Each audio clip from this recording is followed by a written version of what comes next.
مسلمانوں میں کافی نیک لوگ پائے جاتے ہیں اور ان میں سے اکثر کے نزدیک یہ سوال اٹھایا جاتا ہے کہ امام مہدی کو ماننا کیوں ضروری ہے؟ اور ابھی مہدی کا ذکر ہی گزرا تھا۔ جی مہدی کے متعلق سوال ذرا لیٹ اٹھا رہے ہیں یہ رسول اللہ صلی اللہ علیہ وسلم کے سامنے اٹھانا چاہیے تھا، کیونکہ جس نے پیشگوئی کی وہ جانتا ہے کہ کیوں ضرورت ہے۔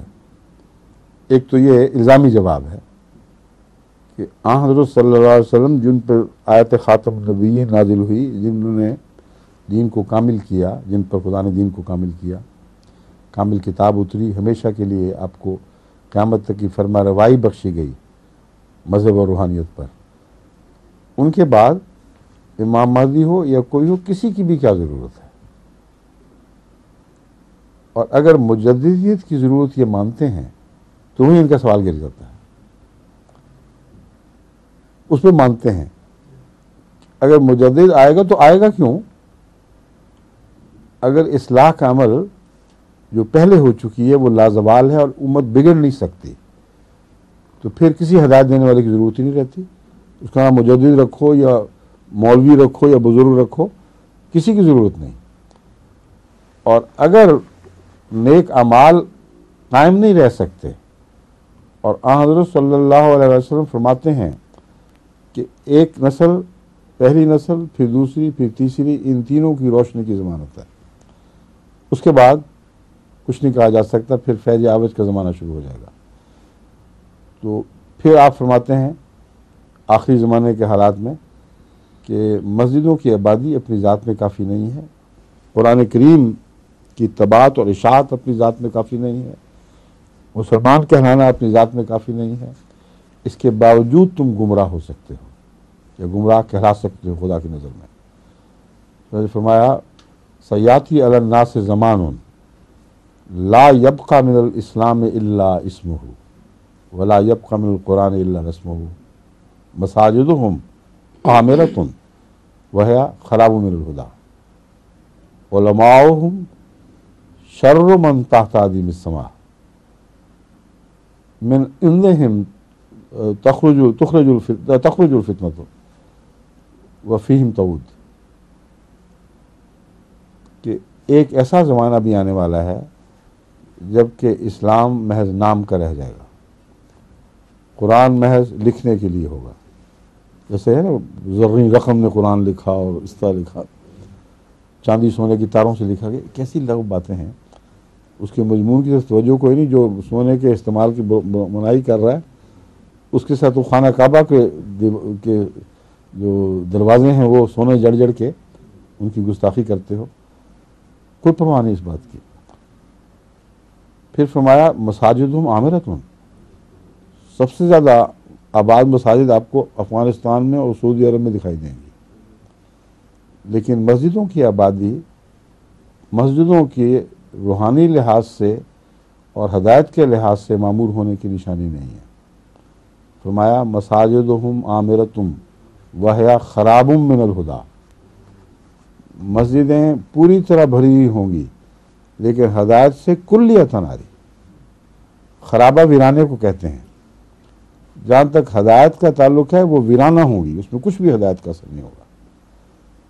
یہ باتیں فرما کر اب توجہ پیدا ہوتی ہے انسان کے دل میں کہ پھر تو علماء کی طرف توجہ کرنی چاہیے کہ وہ کچھ کریں، اسی امت کو بچائیں۔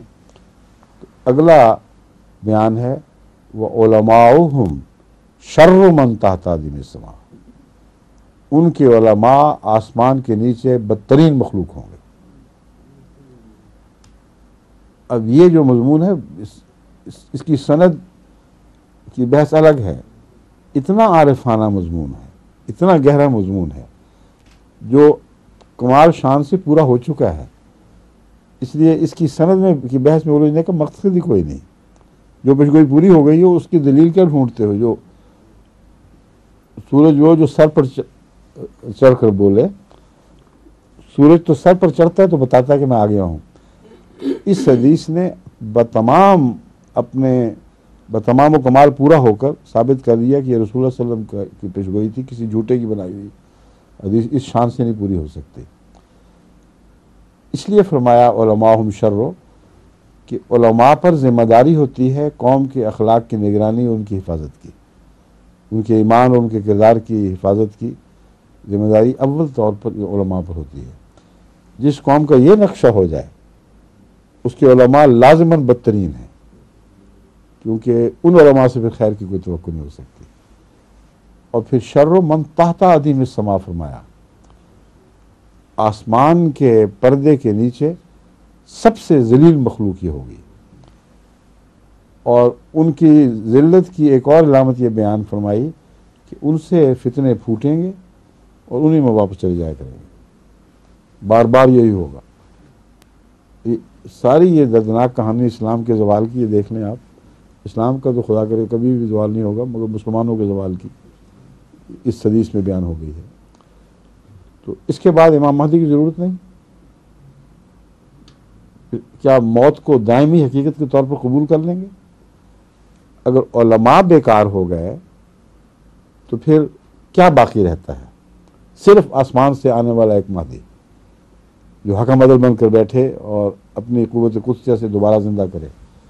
چنانچہ آن حضرت صلی اللہ علیہ وآلہ وسلم نے سورہ جمعہ کی پہلی آیات کی تفسیر میں، جو بخاری میں موجود ہے، اس مضمون کے بیان میں کہ آنے والا کون ہوگا، جس کی پیشگوئی سورہ جمعہ سے نظر آ رہی ہے، آپ نے سلمان فارسی کے کندھے پر ہاتھ رکھا، کسی عرب کے کندھے پر نہیں رکھا، ایک ہی غیر عرب تھا اس کے کندھے پر رکھا، اور فرمایا لو کان الایمان عند الثریا، اگر ایمان زمین سے اٹھ کر ثریا پر بھی جا پہنچے، لَنَالَهُ رَجُلٌ مِّنْ هَؤُلَاءِ، ان میں سے ایک شخص ہوگا جو اسے واپس لے آئے گا۔ اور ایک جگہ ہے رجالن، یعنی اس کے نسل سے یا اس کے قوم سے ایسے لوگ ہوں گے جو ایک نہیں بلکہ سلسلہ وار ان میں سے لوگ اٹھیں گے اور وہ ایمان کو آسمان سے لا کر دوبارہ دلوں میں ثابت کریں گے۔ یہ امام مہدی کا بیان ہے۔ اگر یہ امام مہدی نہیں تو کون ہے وہ؟ حضور صلی اللہ علیہ وسلم خود تو نہیں آئیں گے، کیونکہ سورہ جمعہ میں تو پیشگوئی آپ کے آنے کی ہے، مگر آپ نے فیصلہ فرما دیا کہ میں مراد نہیں، میرے غلاموں میں سے جو ان لوگوں میں سے ہوگا کوئی آئے گا۔ تو امام مہدی کی جو پیشگوئی پوچھتے ہیں کہاں ہے، میں یہ جگہ دکھاتا ہوں۔ اگر تم اس میں امام مہدی دکھائی نہیں دے رہا تو پھر یہ کون ہے جن پر رسول اللہ صلی اللہ علیہ وسلم پر جن پر قرآن اترا ہے؟ آپ نے اتنی عظیم بات کے متعلق تو آنے والے کی خوشخبری نہ دی اور امام مہدی کی باتیں شروع کر دی ہوں۔ تو مہدی کا مطلب ہے خدا سے ہدایت یافتہ، اور یہی وہ امام ہے جس کا ذکر سورہ جمعہ میں ہے، جس کے متعلق آپ نے فرمایا کہ آخرین میں ظاہر ہوگا، اور اس پر اگر وہ خدا کی طرف سے آئے تو ایمان لانا ضروری ہے، ظاہر بات ہے۔ اور پھر اگر فائدے کے لیے آیا ہے تو کون جاہل ہے جو فائدہ اٹھانے سے پہلے کہ مجھے کیا ضرورت ہے میں اس سے فائدہ اٹھاؤں؟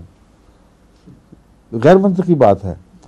ویسی بات ہے، مشہور کیا ہوا کشمیریوں کو متعلق لطیفے بناتے قوموں کے متعلق، اچھی بات تو نہیں مگر لوگوں نے بنائے ہوئے ہیں بعض مطالب کو ظاہر کرنے کے لیے۔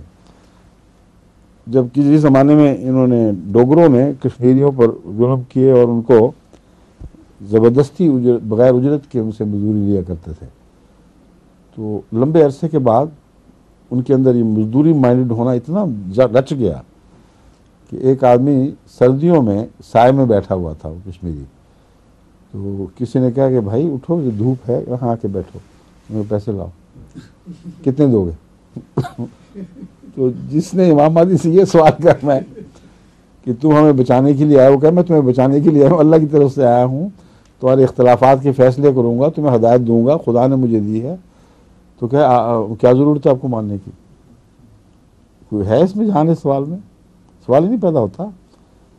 یہ مولویانہ بحثیں ہیں، کیوں ایمان لائیں کیوں نہ لائیں؟ جو حقائق ہیں وہ تو ظاہر و باہر ہوتے ہیں۔